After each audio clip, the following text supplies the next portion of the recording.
बांग्लादेश में बवाल मचा है। ढाका में लोग सड़कों पर उतर आए हैं। रेप और मर्डर की बढ़ती घटनाओं से लोगों में गुस्सा है और इस गुस्से ने मोहम्मद यूनुस की सत्ता से विदाई की मुनादी कर दी है।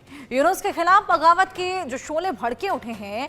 अपराध की बढ़ती घटनाओं से नाराज यूनुस के साथियों ने उनके खिलाफ बगावत कर दी है और एक एक कर सभी साथ छोड़ रहे हैं।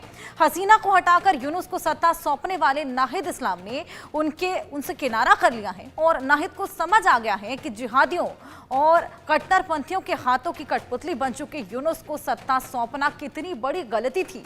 वही बांग्लादेश सेना प्रमुख ने भी यूनुस के पर खतरने शुरू कर दिए हैं। यानी साफ है कि बांग्लादेश की सत्ता से यूनुस की विदा होने की तारीख अब नजदीक आ गई है।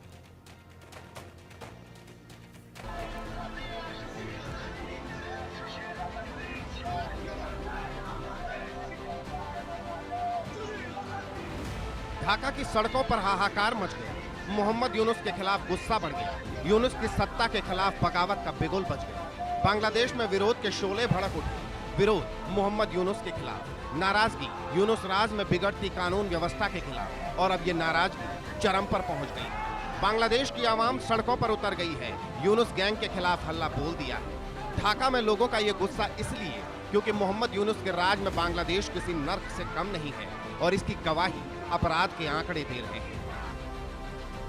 ढाका में पिछले 45 दिन में 35 मर्डर हो चुके हैं। 1.5 महीने में रेप के 10 केस सामने आ चुके हैं। ढाका में दिन दहाड़े लूट हो रही है।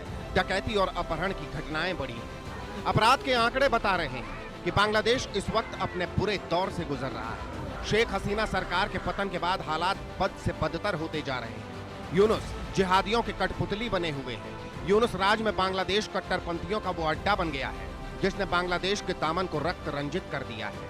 जिहादी कट्टरपंथी बांग्लादेश में लूट मार कर रहे हैं और लाचार यूनुस हाथ पर हाथ धरे बैठे हैं। लेकिन बढ़ते अपराध, जंगल राज की तस्वीरों को देखकर बांग्लादेश की सेना भी ये समझ चुकी है कि अगर मोहम्मद यूनुस के हाथों में सत्ता यूं ही रही तो बांग्लादेश का तबाह होना तय है। यही वजह है कि अब सेना प्रमुख वकार उज्जमा ने कहा है कि बांग्लादेश की कानून व्यवस्था का ध्यान सेना रखेगी। बांग्लादेश के सेना प्रमुख ने कहा कि मैं सभी को बता देना चाहता हूं कि अगर आप लोग अपने मतभेद भुलाकर एक साथ नहीं आते, एक दूसरे से लड़ते झगड़ते हैं, खून खराबा करते हैं, तो फिर देश की सुरक्षा खतरे में पड़ जाएगी।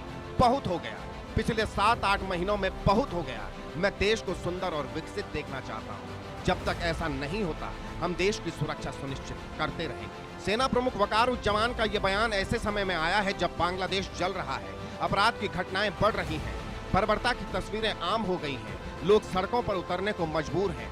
यूनुस कई मुद्दों पर घिरे हैं। कट्टरपंथी पॉलिसी को आगे बढ़ाने वाले मोहम्मद यूनुस के खिलाफ अब उन्हीं के साथियों ने भी बगावत कर दी है। ऐसे में बांग्लादेशी आर्मी चीफ को भी समझ आ गया है, अगर समय रहते यूनुस को नहीं रोका गया तो बांग्लादेश का हाल सीरिया की तरह हो जाएगा। बांग्लादेश बर्बाद हो जाएगा। यही वजह है कि सेना प्रमुख ने कानून व्यवस्था की कमान अपने हाथ में लेने की बात कही। यूनुस को सीधा संदेश सुना दिया गया है। ऐसे में सवाल है कि क्या अब मोहम्मद यूनुस के तख्ता पलट का समय करीब आ गया है? क्या मार्च में यूनुस की विदाई होनी तय है?